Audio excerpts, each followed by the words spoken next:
Hello everyone, कैसे हैं आप लोग। काफ़ी दिन से कुछ लिखा नहीं, तो चलिए आज एक नई कहानी। मैं कुछ 17 साल का होऊंगा। राजस्थान की बात है। पारा लगभग 45 को छू रहा था। काफ़ी गर्मी थी। मेरे घर की विंडो पे एक बालकनी हुआ करती थी, जो विंडो को जस्ट टच करती थी। वहाँ से एक पेड़ की टहनियाँ अंदर तक आती थी और उस पेड़ पे काफ़ी सारी गिलहरियाँ रहा करती थी। एक दिन पता नहीं कहाँ से अचानक एक गिलहरी की बच्ची उस पेड़ पे से घर की विंडो पे आ गिरी। ठीक से चल नहीं पा रही थी बेचारी। शायद एक पैर में चोट थी उसकी, तो उसे वहाँ छोड़ने का मन नहीं किया। वो उम्र भी ऐसी थी ना, इमोशंस बहुत ज़्यादा हुआ करते थे। अब तो चलिए छोड़िए। तो उसे लेकर अंदर आ गया। पहला दिन उसके साथ ऐसा गुजरा जैसे बहुत तंग किया उसने। सच बोलूं तो सब परेशान थे, मम्मी पापा, बट मेरा भाई नहीं, क्योंकि उसे जानवरों से, पपीज वगैरह इन सब से बहुत लगाव था, तो वो तो बड़ा खुश था। गिल्लू गिल्लू नाम रखा था उसका हमने।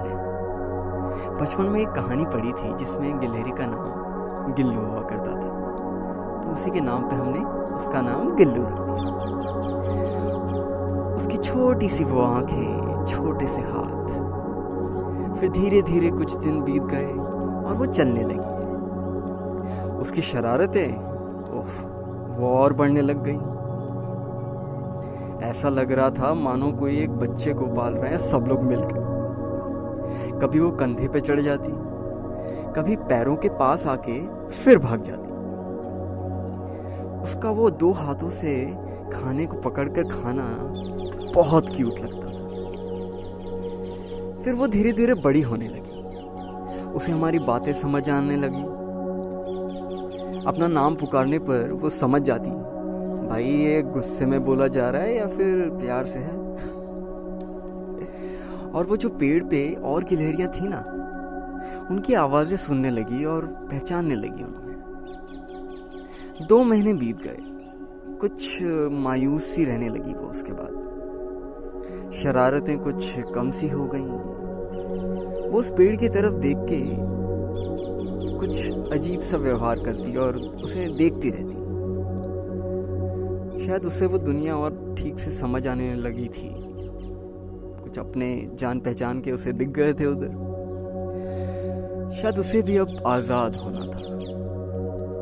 कभी कभी वो पेड़ की तरफ जाती, थोड़ा घूमकर फिर वापस घर आ जाती। और एक दिन वो अचानक से चली गई।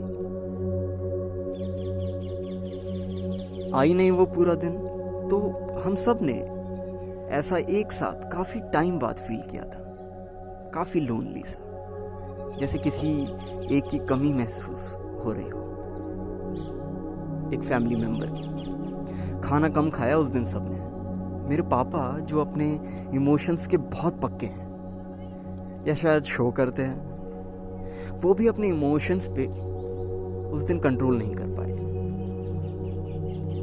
1 महीना गुजर गया, जिंदगी फिर पटरी पे आ गई। और एक दिन संडे का दिन था। एक प्यारी सी गिलहरी तेज दौड़ते हुए मेरी मम्मी के पास आई। वही हाथों के रास्ते, सीधा कंधों पे चढ़ जाना और वहां से सीधा सर पे। वो गिल्लू थी। वो आई, मम्मी ने उसे हाथों से पकड़ के जैसे प्यार से चूम लिया। मेरे भाई के पैरों के पास ही आई, थोड़ा और ऊपर तक चढ़ी और फिर वापस भाग गई। फिर मेरे पास आई, मेरे पैरों के पास, फिर वापस चली गई और इधर उधर घूमने लगी। शायद पापा को ढूंढ रही थी, पर पापा घर पे नहीं थे तो मिल नहीं पाई और वापस चली गई। और उस दिन के बाद से वो नहीं आई। शायद आखिरी बार मिलने आई थी, बताने आई थी कि वो खुश है, या शायद उनकी गैंग कहीं और जा रही थी। कुछ दिन ना गाइस भुला ही नहीं भूलते। वो दिन उनमें से एक था। ये कहानी है गिल्लू की। ये कहानी है शायद हम सब की, जो घर छोड़कर आ चुके हैं और एक बार वापस जाके घर वालों से मिलकर फिर वापस लग जाते हैं अपने काम पे। शायद जैसे गिल्लू वहां बिलोंग करती थी, वैसे ही हम भी अब बाहर वाली इस दुनिया में बिलोंग करते हैं।